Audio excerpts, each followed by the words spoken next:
네, 얼마까지만 해도 커플 여행 영상을 올렸는데 저희가 이제 부부가 됐습니다. 25년 봄에 이제 결혼을 했고 어느 정도 저희가 생각하던 합리적인 선에서 금액을 책정해서 결혼식을 잘 마칠 수 있었던 것 같고 아무래도 저희는 둘 다 결혼에 큰 로망은 없었기 때문에 최대한 결혼 비용을 조금 줄여보자라는 게 저희 목표였습니다. 저희는 성당에서 결혼식을 진행해서 금액이 조금 더 저렴할 수도 있지만 또 한편으로는 무조건 정해진 업체에서만 셀렉을 했어야 돼서 금액이 더 비싼지 싼지 사실 저는 잘 모르겠어요. 근데 이제 그 외의 것들에서는 최대한 절약하고 저희가 조금 더 중요하게 생각하는 부분에 투자를 하기로 했습니다. 예를 들면 뭐 식사 그런 게 있겠죠. 그래서 스드메부터 본식 그리고 기타 물품까지 어떤 업체를 사용했고 얼마가 들었는지 그리고 그 각각 업체의 후기를 간단하게 이야기해보려고 합니다. 일단 저는 처음에 결혼을 준비할 때 원래는 그냥 제가 전부 다 알아서 하려고 했었어요. 근데 업체가 너무 많아서 어떻게 시작을 해야 될지 모르겠어서 일단 제 친구가 제이웨딩에서 했는데 괜찮았다라고 해서 제이웨딩 박람회를 갔습니다. 저는 가서 정확하게 금액을 말씀드렸어요. 그때 말씀드렸던 금액은 무조건 150 이하에서 스드메를 하고 싶다라고 말씀을 드렸고요. 그 당시에 뭐 헬퍼나 원본비 이런 거를 제외하고 122만 원에 맞춰왔습니다. 금액이 이렇게 줄어들 수 있었던 이유는 세미로 촬영을 해서 그런 것 같아요. 제가 제이웨딩에서 진행했던 업체는 드레스는 리디아 브라이드 그리고 메이크업은 히엘 사진은 저희는 무조건 세미로 하고 싶다고 해서 원세컨드 스튜디오에서 진행을 했습니다. 그래서 가격을 보시면 스드메는 122만 원 그리고 여기에 이제 추가 금액은 스튜디오 헬퍼 비용이 있었어요. 원세컨드 스튜디오는 스튜디오 헬퍼를 무조건 끼고 진행해야 되는 구조여서 15만 원 정도가 들었고 원본비는 보통은 한 55만 원 정도 하는데 저희는 세미여서 반값으로 27만 5천 원에 진행했습니다. 사진을 1시간 반 정도 찍는데요. 저는 생각보다 아쉽지 않았어요. 이제 스튜디오 드레스는 약간 오프숄더 같은 거 많이 하시잖아요. 그 오프숄더 드레스가 너무 쪼였고 계속 웃어야 되고 이런 게 너무 힘들었어서 저는 1시간 반 촬영도 정말 충분하다고 느꼈습니다. 그리고 저는 헤어 변형은 따로 부르지 않았습니다. 저는 무조건 클래식하고 깔끔한 게 나중에 보기에도 창피하지 않겠다 싶어서 처음에는 반묶음 올백을 하고 샵에서 갔고요. 가서는 거기 헬퍼님도 어느 정도는 머리를 만질 수 있다고 하셔가지고 그 반묶음 상태에서 올백으로 변경해서 사진을 찍었습니다. 뭐 당연히 헤어 변형을 불렀다면은 더 예쁘고 다양한 사진을 할 수 있었겠지만 저희는 일단 신혼여행지에서 스냅을 하나 하기로 했어서 스튜디오에는 크게 돈을 들이지 않았습니다. 그리고 저희는 사실 시안을 되게 많이 준비해 갔어요. 뭐 크게 로망이 없다고는 하지만 그래도 이미 낸 돈이니까 좀 알차게 쓰면 좋겠다 싶어서 좀 여러 가지 시안을 찾아갔는데 거기 작가님께서 막 많이 좋아하진 않으셨어요. 왜냐하면 이제 본인의 스타일이 있는데 다른 작가의 사진을 가지고 가서 이렇게 찍어달라고 하는 거니까 그래도 정말 감사하게 몇 장 정도 저희가 원하는 구도로 찍어주셔서 저희 모청에 아주 잘 쓰였습니다. 보정은 9개에서 10개 정도 무료로 해주셨던 걸로 기억하고 추가로 보정을 요청하면 가격이 조금 셌어요. 저는 애초에 과하지 않게 해달라고 해서 사실 보정 정도는 매우 마음에 들었는데 일단 한 장의 가격이 조금 비싸다 보니까 타 업체에 모바일 청첩장을 위한 사진만 의뢰했습니다.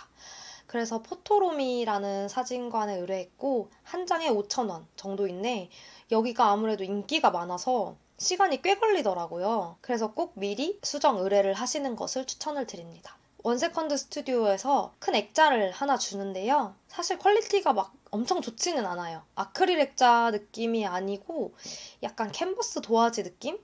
그래서 약간 아쉽기는 했는데 저희는 일단 따로 액자는 맞추지 않았고 저희 어머니가 하나 원하셔서 탁상용 액자 하나 했습니다.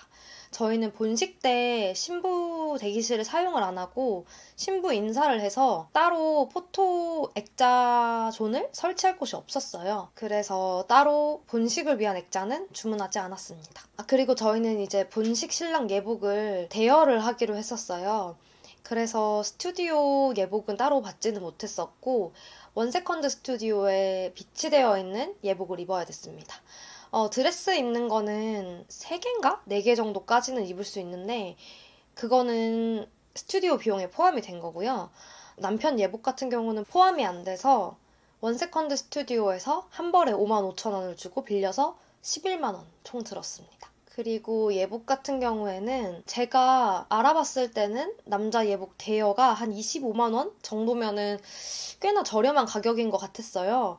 근데 웨딩 박람회를 갔는데 아르스노바라는 업체에서 셔츠랑 조끼, 넥타이, 구두 다 포함해서 23만 원에 해줄 수 있다고 해서 이 정도면 나쁘지 않다라고 생각하고 현장에서 결제를 하고 왔습니다. 일단은 사실 여기서 조금 아쉽긴 했어요. 근데 제 남편이 양복을 자주 입는 직종이 아니어서 저희는 대여를 하기로 했었는데 양복을 조금 입을 일이 있다라고 하시면은 저는 맞추는 것도 괜찮다고 생각을 합니다. 너무 비싸게 하지 않는다고 하면은 한 5, 60대로는 맞출 수 있는 것 같더라고요. 왜냐하면 생각보다 대여할 수 있는 양복의 종류가 너무 없었고 기본 스타일은 너무 그냥 회사원 같은 느낌이 있어서 저희는 약간 턱시도 재질 같은 걸로 대여를 하긴 했습니다. 그리고 셔츠가 너무 더러웠고 구두가 좀 불편했어요. 그래서 남편은 본인 구두를 신고 본식을 들어갔습니다. 그래도 감사하게 넥타이 같은 거를 종류별로 한 4개 정도 챙겨주세요. 그래서 저희는 본식 때랑 2부 인사 때 넥타이를 바꿔서 사용했습니다. 그리고 부모님 한복은 다 대여로 진행을 하기로 했고 아버지는 양복을 입으신다고 하셨습니다. 한복도 너무 비싼 거는 하지 않기로 해서 리진 한복이란 데가 있더라고요. 여기는 온라인도 진행하고 있어서 가격을 다 정찰제로 볼 수가 있어서 선택을 한 게 가장 컸습니다. 15만 원부터 40만 원, 50만 원까지 가격이 있는데 저희 부모님은 갈래 치마를 하셨어요. 그래서 한 벌에 25만 원 정도였고 여기는 좋은 점이 집 앞까지 다 배송을 해주고 그냥 박스에 넣어놓으면 식이 끝나고 다음날에 기사님이 알아서 가지고 가세요. 그리고 안에 놀이개랑 가방, 신발, 속치마 이런 것도 다 구성이 되어 있고 머리 장식까지 있습니다. 엄청 친절하셔가지고 저희 처음에 치마를 빌렸는데 치마가 얇아서 그런지 안에 이렇게 봉그랗게 만드는 와이어가 있는데 그게 다 비치는 거예요. 그래서 업체에 전화를 드렸더니 속치마를 하나 더 빌려주시겠다고 해서 저희는 다행히 그 종로랑 가까이 있어서 종로에서 받아서 아주 잘 착용을 하고 반납까지 잘 마쳤습니다. 다른데 후기를 보니까 놀이개 관련해서 보증금 같은 것도 받는다고 하시더라고요. 여기는 그런 것도 없었고 반품하는 과정에서도 전혀 문제가 없어서 너무 마음에 들었습니다. 그리고 이제 본식에 사용된 거를 설명을 드릴 텐데 일단은 성당 대여료는 원래 165만 원인데 저희가 패백을 하지 않아서 155만 원에 진행을 했습니다. 여기 이제 식사는 정해진 업체에서 하셔야 돼요. 그래서 출장 뷔페로 진행을 해야 되는 부분이어서 조금 걱정이 많았습니다. 저는 무조건 밥이 맛있어야 된다라는 주의였는데 제가 식사를 해봤을 때는 괜찮았어요. 근데 이제 또 하객들이 어떻게 느끼실지는 모르니까 조금 걱정을 했는데 밥이 맛있다는 평가가 너무 많았어서 정말 가슴을 쓸어내렸습니다. 식대는 55,000원에서 77,000원 사이까지 형성이 되어 있고요. 음료는 연계되어 있는 곳에서 따로 신청을 하셔야 돼요. 그래서 먹은 것만큼 계산을 진행을 했습니다. 그리고 꽃장식은 이것도 정해진 업체에서 진행을 하셔야 됩니다. 그래도 엄청 친절하시고 시안 같은 것도 제가 꽃 같은 거 잘 몰라서 정말 개떡같이 보내드렸는데 본식 때는 정말 찰떡같이 예쁘게 잘 됐고 저는 이제 신부 대기실을 이용을 하지 않았어요. 그래서 뒤에 액자로 보여지게 포토월을 설치를 해달라고 말씀을 드렸고 뒤에 이렇게 하얗게 천까지 깔아주셔서 생각보다 엄청 잘 나왔습니다. 성당에서 기본적으로 조화로 버진로드를 깔 수 있다고 하셨어요. 그래서 저희는 버진로드는 그냥 성당에 있는 조화로 진행을 했고 엔터런스에 꽃 2개 이렇게 꽃장식을 진행했습니다. 여기는 좋은 게 나머지 꽃은 다 포장을 해서 하객들에게 나눠줘서 하객분들이랑 사진 찍을 때 그 꽃을 들고 계신 걸 보니까 되게 기분이 좋았어요. 부케는 저는 이제 엄마가 카라를 꼭 했으면 좋겠다라고 하셔가지고 카라로 진행을 했고 카라 부케랑 신랑 코사지 그리고 양가 부모님 코사지 해서 총 20만 원에 진행을 했습니다. 그래서 부케를 포함한 꽃장식은 총 170만 원 들었습니다. 꽃값이 되게 많이 올랐다고 하더라고요. 그래도 너무 예쁘게 잘 해주셔서 감사하다고 생각을 했고 사진 촬영 같은 경우에도 연계된 곳이랑 하셔야 됩니다. 사실 저는 선택지가 별로 없어서 오히려 좀 좋긴 했었어요.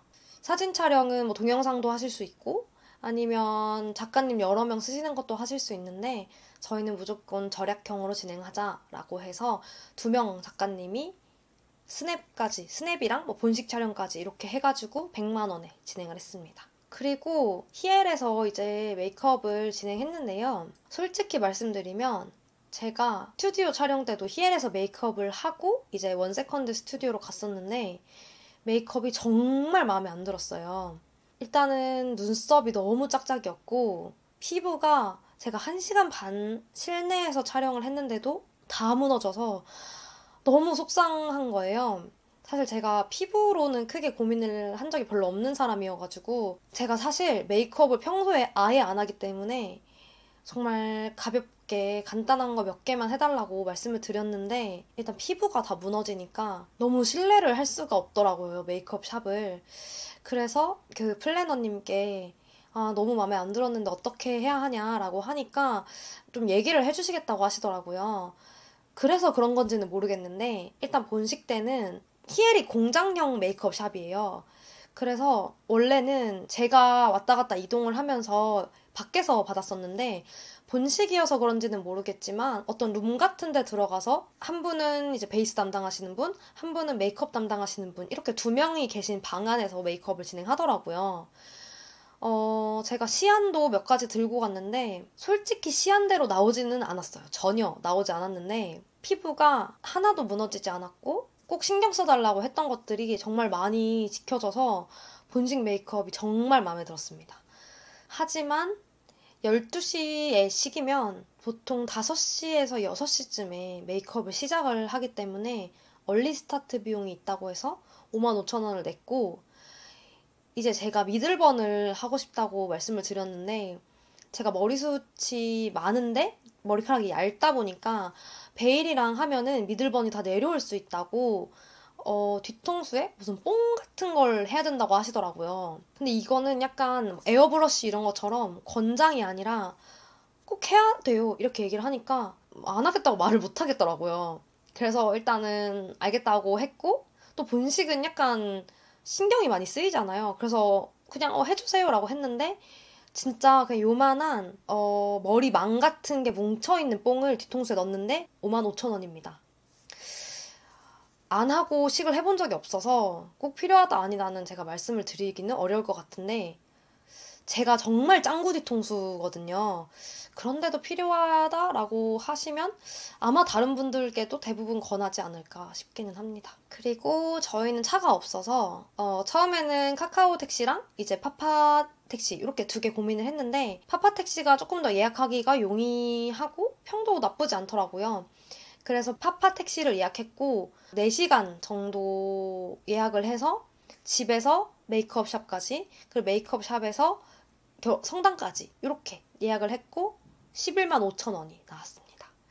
이거는 금액은 조금 센데 이브 드레스나 뭐 물건 같은 거를 다 직접 가지고 가야 되는 거여서 후회되는 금액은 아니었어요. 저희 남편의 동생 메이크업까지는 15만 원 들었고 이거는 이제 아는 샵에서 하고 오신다고 하셔서 업체는 모르고요. 혼주 메이크업은 유명한 곳 몇 가지가 있더라고요. 일단은 저희는 좋은 헤어에서 진행을 했고 부모님, 어머니 2분이랑 아버님 1분 이렇게 해서 31만 원에 진행을 했습니다. 메이크업은 제가 봤을 때는 생각보다 나쁘지 않았어요. 막 어머님들 피부에 뭉치는 것도 없고 되게 곱게 잘 되셨습니다. 근데 여기는 헤어 장식을 따로 준비를 하던가 아니면은 거기서 직접 구매를 해야 된다고 하시더라고요. 그리고 뭐 어머님들 머리에 가발이 필요하다라고 하면은 현장에서 가발 착용을 좀 하고 추후에 금액을 더 받는 그런 방식으로 진행하고 계신데 가발이랑 머리 장식 모두 3만 원 이내라고 하셔가지고 크게 부담은 없는 금액이었습니다. 홍구용품은 사실 필요가 없었는데 저희가 필요한 줄 알고 방명록이랑 뭐 봉투랑 장갑 이런 거 사느라고 한 5만 원 정도 들었습니다. 그리고 이제 기타 몇 가지를 살펴보면 저희는 웨딩 반지에도 크게 돈 쓰지 말자라고 생각을 했고 제 남편은 이 키보드 할 때 불편하다고 반지를 본인은 안 끼일 것 같다. 그래서 처음에는 하지 말자고 해서 엄청 싸웠던 기억이 있고요. 일단 저는 소울앤제이라는 곳에서 했어요. 그래서 약간 요렇게 그런 게 나무 결 모양 같은 게 이렇게 있는 반지고 제 남편은 백금 색깔? 백금 실버? 그런 색깔로 했고 저는 로즈 골드 색깔로 맞췄습니다. 일단 여기를 선택한 이유도 여기가 홈페이지에 들어가면 반지 가격이 전부 나오고 있어요. 저희는 약간 그런 공개된 정찰 금액을 되게 좋아하는 그런 커플이어가지고 소울앤제이로 갔고 여기보다 조금 하이엔드급이 소울공방인가? 그런 것도 있다고 하더라고요. 그래서 이렇게 두 개에 108만 원 들었고 이거는 뭐 평생 에이스 된다고 하시더라고요. 그래서 이걸로 맞춰서 저렴하게 잘 진행을 했습니다. 청첩장 같은 경우는 저는 바른손 청첩장은 이용하지 않았고 제가 직접 미리 캔버스에서 디자인을 해서 성원 에드피아라는 곳에 출력을 맡겼습니다. 여기는 금액을 조금만 추가하면은 다 이렇게 접어서 오는 구성도 가능하니까 편하신 방식으로 고르면 될 것 같고 저희는 600장 정도 프린트했고 13만 2,820원 들었습니다. 청첩장 봉투랑 스티커는 가장 저렴한 걸로 네이버에서 했습니다. 제가 항상 받았을 때 봉투 그냥 찢어서 버리고 그런 경우가 많았어가지고 여기는 큰돈 들이지 말자라고 해서 그렇게 진행을 했고 모바일 청첩장은 원래 저희가 개발하려고 했었는데 너무 공수가 많이 들더라고요. 그래서 살롱드 레터라는 곳에서 진행을 했고 제가 제작을 하고 싶었던 가장 큰 이유는 저희 커플이 그래도 약 4년 정도 만났으니까 사진이 엄청 많을 거 아니에요. 그래서 약간 그냥 저의 욕심이지만 하객들은 관심이 없는 저의 욕심이겠지만 우리가 만났던 그런 해에 우리의 사진을 넣자 이런 의미에서 개발을 하자라고 했었는데 너무 시간이 오래 걸려서 이제 개발을 포기하고 슬픈 마음으로 이제 모바일 청첩장을 막 찾고 있는데 여기 살롱드 레터에 딱 타임라인이라는 구성이 있는 거예요. 모든 구성은 다 제가 바꿀 수 있고 타임라인까지 이제 어떤 사진을 넣고 어떤 문구를 넣을지 정할 수 있어서 일단 그걸 넣었고 그게 반응이 정말 좋았어요. 처음 보고 되게 귀엽다 이런 이야기가 있어가지고 되게 뿌듯했습니다. 마지막으로 답례품은 일단 저희는 무조건 먹을 건 하지 말자. 저희가 다 30대 초반이다 보니까 결혼을 한 사람이 엄청 많아요. 그래서 음식이 다 거기서 거기이기 때문에 좀 실용적인 걸로 했으면 좋겠다. 라고 해서 저희는 이제 티스푼이랑 과일 같은 거 집어 먹을 수 있는 포크 세트 이렇게 준비했습니다. 이렇게 한 세트가 되는 걸로 준비를 해서 나눠드렸고 정말 반응이 좋았어요. 대체 이거 누구 아이디어냐? 너무 좋다. 회사에서 먹기도 좋고 뭐 집에 가져가서 쓰기도 좋다. 이런 얘기가 있어서 정말 강력 추천드립니다. 이렇게 해서 이제 총 금액이 1,083만 원 정도 나왔고 신혼여행은 한 1,500만 원 정도 든 것 같아요. 저희는 약간 신혼여행에는 돈을 아끼지 말자, 경험에는 돈 아끼지 말자라는 주의여가지고 14박 정도 가는데 1,500만 원 정도 들었고 자세한 신혼여행 금액은 뒤에 이제 신혼여행 영상에서 같이 보여드리도록 하겠습니다.